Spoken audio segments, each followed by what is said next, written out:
जैसे कि कल ग्रामीणों ने कांति प्रकाशपुर के ग्रामीणों ने आरोप लगाया था कि नायब तहसीलदार किशोर वर्मा सर अपनी टीम के साथ पहुंचे थे और उनके द्वारा ग्रामीणों के घरों को मकानों को तोड़ दिया गया था। ठीक है, ग्रामीणों का आरोप था कि जिन घरों को तोड़ा गया था उसमें से एक घर बेदू कोरवा की ज़मीन पर निर्मित था। एक ऐसा घर भी था जिसे तोड़ा गया जिसे प्रधानमंत्री आवास योजना के तहत बनाया गया था। तो इस मामले में हम आज जानकारी लेने के लिए नायब तहसीलदार किशोर वर्मा के पास पहुंचे हैं। अब इस मामले में किशोर वर्मा सर से जानेंगे कि क्या है पूरा मामला। बताइए, तो क्या मामला था? रविवार के दिन वहां पे क्या घटना घटी? देखिए, शासन प्रशासन का ये मंशा है कि सरकारी ज़मीन पे नया निर्माण न किया जाए, अवैध अतिक्रमण न कराने दिया जाए। तो इसी तारतम्य में माननीय आयुक्त महोदय सरगुजा, माननीय एसडीएम महोदय, इनके निर्देशानुसार पता चला कि कुछ कांति प्रकाशपुर में कुछ नए मकान बन रहे हैं, निर्माणाधीन मकान है। तो उसकी जांच के लिए हम लोग गए थे। आरआई पटवारी, करीब 6-7 पटवारियों की टीम थी, सरपंच महोदय भी थे, वार्ड पंच भी थे।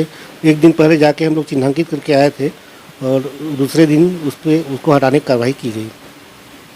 सर, आरोप लग रहा है कि जिन घरों को तोड़ा गया उसमें एक घर तो ऐसा था जो प्रधानमंत्री आवास योजना के तहत बनाया गया था। तो उस मामले में आप क्या बोलेंगे? देखिए, प्रधानमंत्री आवास योजना का मुझे तो नहीं लगता कि वहाँ पे कोई घर होगा, क्योंकि वो पूरी सरकारी भूमि थी। और जिन्होंने आरोप लगाए हैं कि प्रधानमंत्री आवास योजना का घर बनाया जा रहा है, मेरी जानकारी के अनुसार उन्होंने एक और अतिक्रमण किया है रोड के किनारे में, और उसी रोड के किनारे में कोई उनका खाते का ज़मीन है या उनके पूर्वज के खाते का ज़मीन है, उस पर जियो टिकिंग हुआ है, उस पर प्रधानमंत्री आवास स्वीकृत होना चाहिए था। सर, और एक जो घर टूटा है, जो सरोज मिंज नामक महिला का घर टूटा है, सरोज मिंज महिला का आरोप है कि उनका जो घर बना हुआ था वो घर बेदू कोरवा के नाम पे ज़मीन जो है नामांतरित है, सेटलमेंट की ज़मीन है। तो उस घर को भी तोड़ दिया गया है।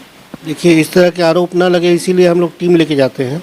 हमारे साथ आरआई साहब थे जो कि पूर्व में वहाँ काम कर चुके हैं, पूर्व हल्का पटवारी भी थे, वर्तमान हल्का पटवारी थे, सरपंच महोदय थे, वार्ड पंच थे और 7-8 पटवारियों की टीम थे। कुछ लोकल कोरवा लोग भी थे वहाँ पे, कोटवार थे, ग्राम कोटवार थे।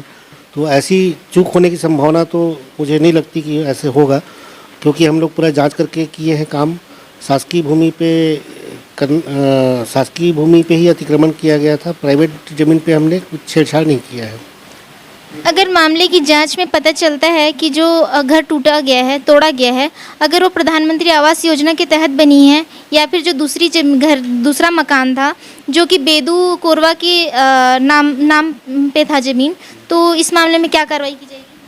पहले तो जांच करेंगे, प्रधानमंत्री आवास का भी जांच कर लेते हैं, बेदू कोरवा की जांच कर लेते हैं। उसके बाद अपने वरिष्ठ अधिकारियों को रिपोर्ट देंगे। जैसे ही सर लोगों को मार्गदर्शन रहेगा, निर्देश रहेगा, उसी हिसाब से कार्रवाई की जाएगी।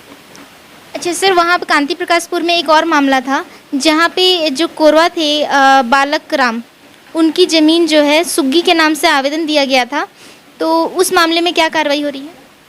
सुग्गी का आवेदन जनदर्शन के माध्यम से दिनांक 12/7/2022 को माननीय कलेक्टर महोदय के समक्ष प्रस्तुत किया गया था।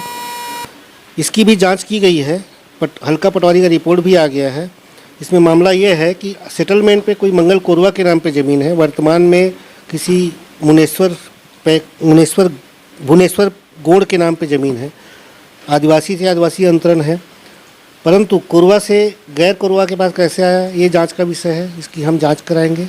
और इसके साथ पटवारी की रिपोर्ट में ये भी आया है, चूँकि मैं मौके पे खुद गया था, मुझे भी इसके बारे में पता चल गया है, संज्ञान में आया है कि उस आदिवासी की ज़मीन पे गैर आदिवासी व्यक्ति लोग 2 मकान और एक अहाता निर्माणाधीन है।